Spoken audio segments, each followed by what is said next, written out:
আসসালামু আলাইকুম রহমতুল্লাহি ওবরাকাতু। আপনারা সবাই কেমন আছেন? আমি আলহামদুলিল্লাহ ভালো আছি। তো আজকে আমার সবচেয়ে পছন্দের একটা প্রিয় খাবার নিয়ে আপনাদের সামনে আসলাম। তো আজকে আমি রান্না করব শুটকি ভুনা। তো পেঁয়াজ রসুন আমি তো কেটে নিয়েছি, দেখতেই পাচ্ছেন।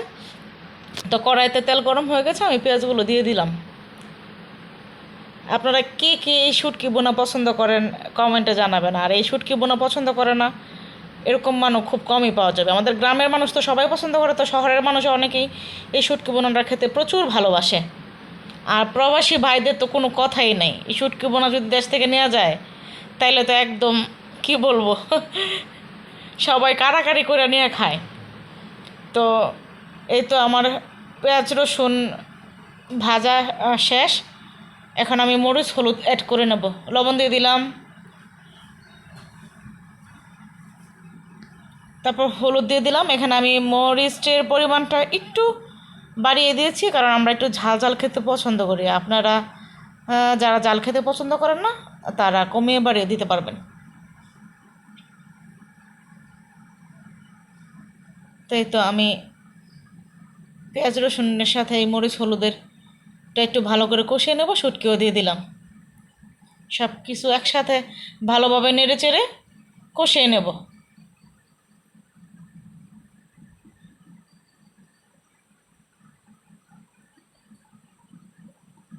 তো সাথে খুদের ভাতও রান্না করছি, এই দুইটা জিনিস একসাথে যে কি ভাল লাগে।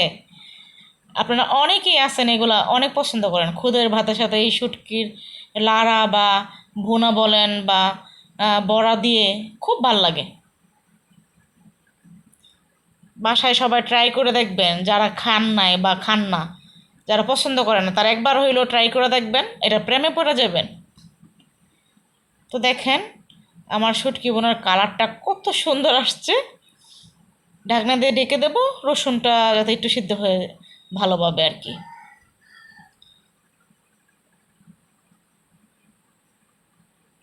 প্রায় শেষের দিকে আমার ভুনাটা।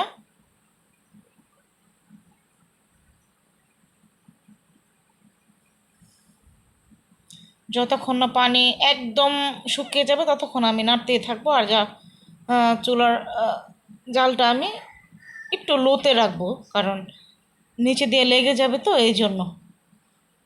তো খুব ভালোভাবে নেড়ে ছেড়ে দেবো, না হয় তলানিতে লেগে যাবে। তো এই তো তলানিতে লেগে গেছে, আমার পানি সম্পূর্ণ শুকিয়ে গেছে। এখন আমি এটা উঠিয়ে নেব।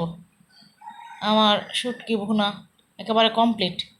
তো এই তো আমার শুটকি বোনার ফাইনাল লুক। তো সবাই ভালো থাকবেন, আমার জন্য দোয়া করবেন, আমার ফ্যামিলির জন্য দোয়া করবেন। আসসালামু আলাইকুম।